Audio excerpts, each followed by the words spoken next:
제가 2012년에 벨기에 갔을 때 하필이면 거기서 로기완을 만났단 말이지. 영화 감독님이 대표님이 좀 했어야 되는데. 맞네요. 준비됐나요? 네. 너무 좀. 저만 혼자 인사하면 되나요? 어색하다. 일단 처음에 그렇게 인사해야 돼요. 네, 오케이. 대표님 박수 좀 해주세요.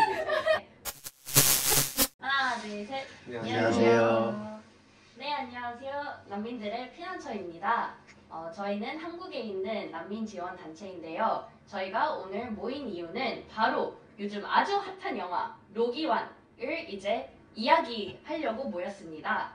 자, 왜 로기완을 보고 저희가 모였을까요? 사실 이제 로기완이라는 영화가 이제 탈북민이 벨기에에 가서 난민 신청하는 이야기인데요.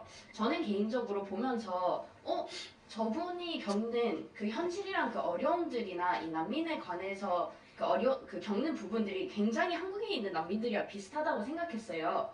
그래서 이제 오늘 저희가 할 이야기는 우리가 피난처에서 일하면서 만난 난민들이 바로 로기완이다. 우리가 만난 로기완은 누구인가를 좀 이야기를 하려고 합니다. 그래서 시작하기 전에 좀 자기소개를 하려고 하는데요. 끝에 있는 지한쌤부터 시작해볼까요? 네, 안녕하세요. 저는 피난처의 난민보호팀에 있는 이진하입니다. 안녕하세요. 피난처의 이호택 대표입니다. 안녕하세요. 난민보호팀의 박소희입니다.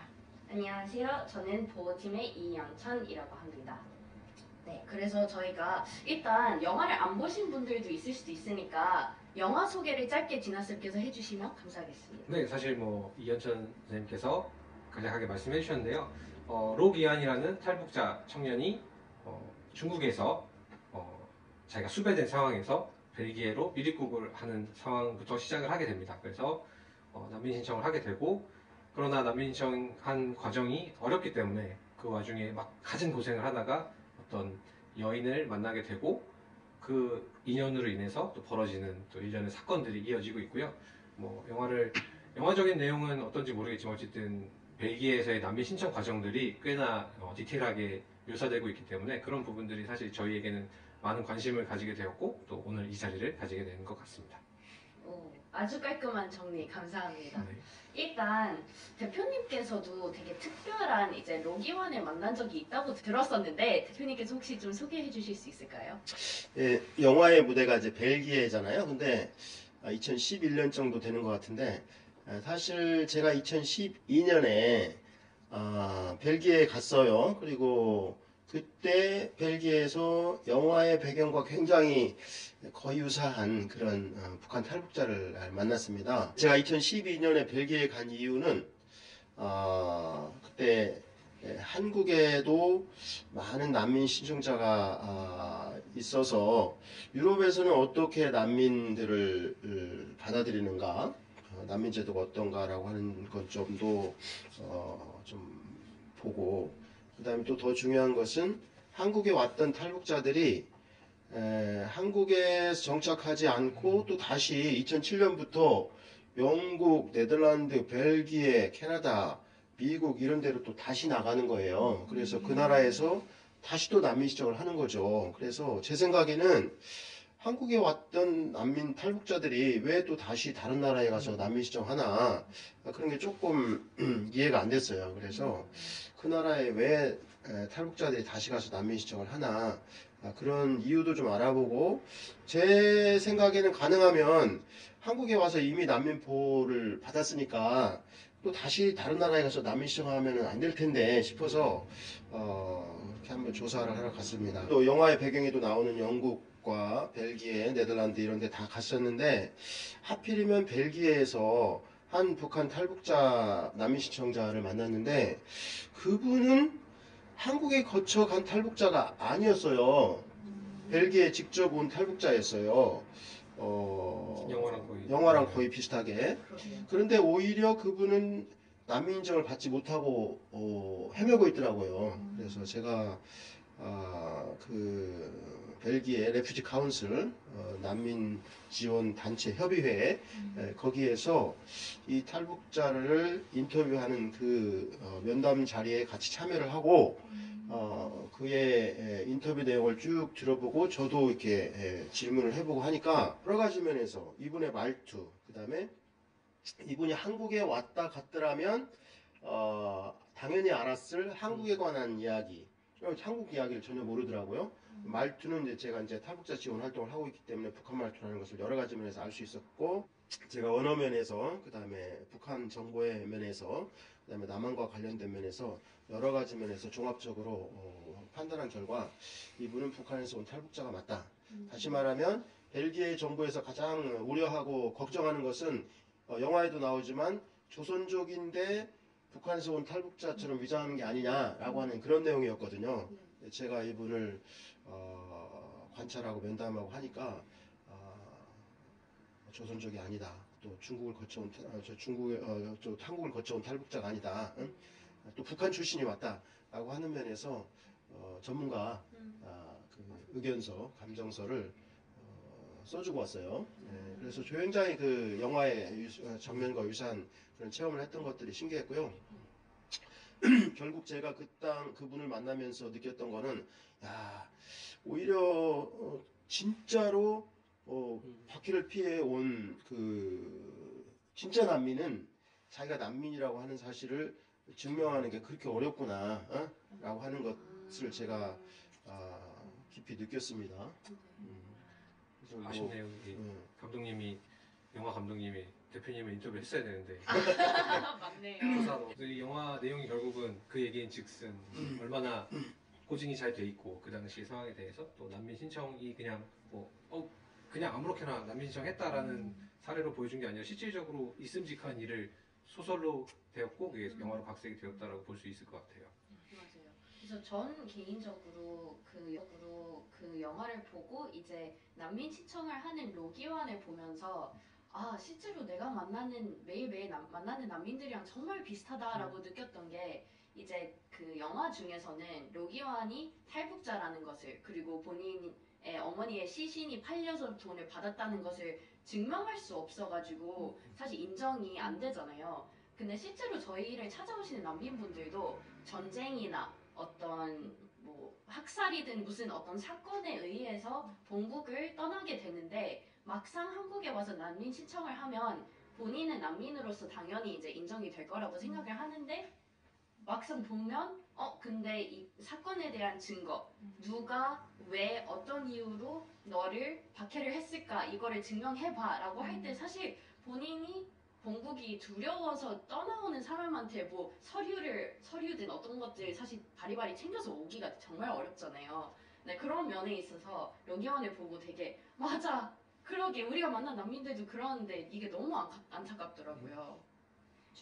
거기 나라를 빠져나오는 위급한 순간에 동사무소 가서 어떤 증명서 발급해주세요 이렇게 할 수도 없는 거고 그런 맞아요. 정신도 없는 거고 맞아요. 근데 영화에서는 네가 북한 사람이라는 거를 증명할 수 없으면 이거 방법이 없다 이렇게 하는데 내가 저 사람 입장이었으면 진짜 황당하겠다. 내가 그 나라 사람이라는 거를 어떻게 증명하라는 거지? 맞긴 맞는데 그죠. 그것도 그렇지만 어쨌든 박해 대상이 그러니까 박해 가해자가 뭐 정부라든지 아니면 영화 같은 경우에도 이제 그러면 내가 난민 신청할 테니 북한 정부한테 나 북한 사람인 걸 증명해 주시오라고 요청을 할 수가 없잖아요. 그러니까 그런 부분들 때문에 사실 증거 확보가 어렵다고 봐야 되겠죠. 그래서 물론 출입국도 당연히 추정할 수 있는 근거들을 제시하고 있지만 난민 신청자들 입장에서는 개개인들이 민간인들이 이제 그런 부분들을 주장하기는 또 입증해내기는 쉽지 않다고 봐야 되겠죠. 맞아요. 제가 처음에 이제 피난처 입사하고 그 어떤 난민분께서 본인의 케이스에 관해서 되게 확고한 이제 인정을 받을 수 있을 만한 이유를 가지시고 이제 저한테 증거를 이제 봐달라고 보여주셨는데 사실 그 증거가 어떤 사진들이나 영상들이었거든요. 본인 본국에서 이제 본인 친구들이나 가족이 겪고 있는 살해당하거나 좀 폭행당하거나 그런 좀 영상들을 보여주셨는데 그때 저도 좀 충격을 받았고 저도 좀 마음이 아팠어요. 왜냐면 본인은 나는 이런 상황에 있는데 어떻게 돌아가라고 하지? 이게 나한테도 일어날 일인데 아직 일어나지 않았다고 인정을 안 해주는 건 난 좀 억울한 것 같아 한 마음이 정말 와닿았었던 것 같아요. 저한테도. 네, 저희가 그런 분들을 많이 뵙기는 하잖아요. 그렇죠? 맞아요. 네. 사진 자료들도 굉장히 많이 보여주시고 또 제출도 하시는데 사실 그 사진이 정말 그 사진에서 내가 누구고 같이 나온 사람들이 어떤 관계이고 이런 것들이 입증이 안 되면 그 사진 자체가 영화에서도 어머니랑 같이 찍은 사진이 의미가 없어지잖아요. 뭐 그게 충분히 촬영 가능하다라고 하면서 그래서 그런 식으로 이제 무용지물이 될 수 있는 가능성이 상당히 높다고 봐야죠. 근데 그 사진을 그만큼 설명을 잘해야 되고 어딘가에 뭔가 공표가 된 그런 사진이면은 좀 효력이 있는데 개인이 소장한 사진으로는 사실 조금 증거 효력을 가지기가 어렵다는 게 이제 난민 케이스를 저희가 이제 계속 보면서 접하는 사례들이죠. 그래서 이제 그 난민 문제에 있어서는 굉장히 중요한 게 이제 지금 박해라는 말이 우리가 많이 썼는데 박해는 돌아가면 위험하다. 돌아가면 누군가 자기를 해칠 가능성이 있기 때문에 위험하다라고 하는 그 부분이거든요. 난민들의 경우는 뭐 일자리를 찾아서 온 것도 아니고 또 결혼하기나 또 공부하기나 이렇게 자기가 자원해서 온 게 아니고 전쟁이나 박해 때문에 탈출해서 피난 온 사람들이라고 하는 게 제일 첫 번째 난민의 특징인데 자기가 박해를 피해왔다, 전쟁을 피해왔다라고 하는 것을 이 출입국 사무소에 가서 이야기했을 때 출입국 사무소에서 그거를 이제 믿어줘야 난민 지위를 주는데 첫 번째 우리 영화에서 나오듯이 이 사람이 북한 출신인가? 너 북한에서 왔나? 아니면 너 중국에서 왔나? 라고 하는 그 자기가 온 나라에서조차 이제 막히는 거예요. 내가 북한에서 박해를 피해 왔습니다라고 얘기를 해도 너 북한에서 온 게 아니라 중국에서 중국 사람이 여기 온 거 아니야? 라고 이렇게 얘기를 하잖아요. 그런 것처럼 자기 출신 지역에 관한 것도 증명하기가 어렵고 그 다음에 자기한테서는 너무나 가장 그 확실하고 충격적인 자기 어머니가 돌아가시고 또 그 시신을 병원에 팔아서 마련한 돈으로 이렇게 왔다라고 하는 것은 너무나 분명하고 쉽게 다른 사람들이 받아들여 줄 것 같은 이야기인데도 그 이야기를 했을 때 알아보니까 영길의 병원에서 그 시신을 사는 그런 제도가 없다라고 하면서 결국은 그냥 인정이 안 되잖아요. 그랬을 때 난민들이 이렇게 자기가 박해를 피해 왔다라고 하는 것, 자기 출신지 이런 가장 기본적인 것들을 증명하는 것이 정말 어렵다라고 하는 것이 난민 문제에 상당히 아픈 함정인 것 같아요. 제가 한국에 있는 난민 중에서 가장 유명한 사람이 연비 또나라는 사람인데요. 이 콩고 왕자라고 알려져 있어서 굉장히 유명한 그 인간극장에도 뭐 4차례나 나가고 굉장히 유명한 사람이에요. 광주대학교 교수도 하고 그다음에 한국 그 아시아 태평양 난민 네트워크 의장도 하고 굉장히 유명했던 분입니다. 그분이 콩고에서 정치적 박해를 피해서 이렇게 왔는데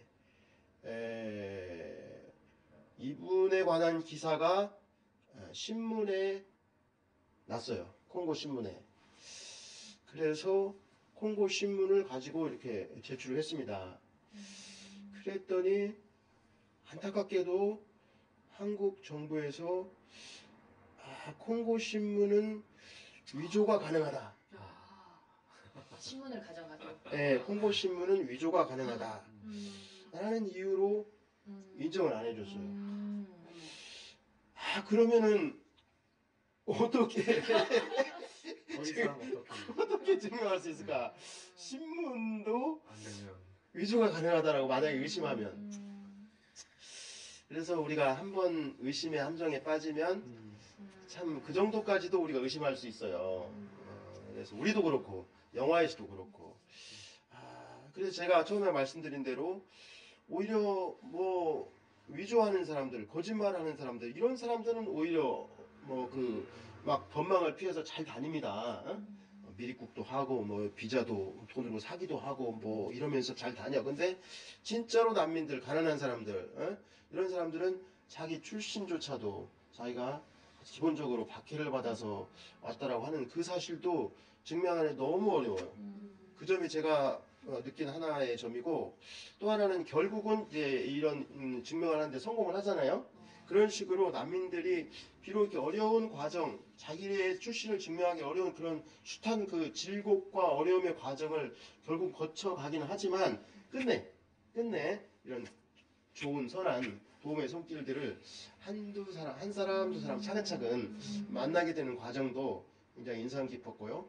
우리 한국에 있는 많은 다른 로교환들도 많은 질곡의 시간들을 거치지만 피난처 피난처의 도움을 받아서 결국은 난민 인정에 성공하는 게 아닌가 그쵸. 생각합니다. 사실 대표님께서 그분을 도와서 어떻게 보면 잘 된 것도 있는 것처럼 난민분들이 저희를 만나서 조금이라도 더 도움을 받고 조금이라도 난민 인정이든 그 삶의 질이든 어떤 것이라도 좀 좋은 영향을 받았으면 좋겠는데요. 제가 하나 더 이제 로기원을 보면서 되게 감탄하게 됐었던 게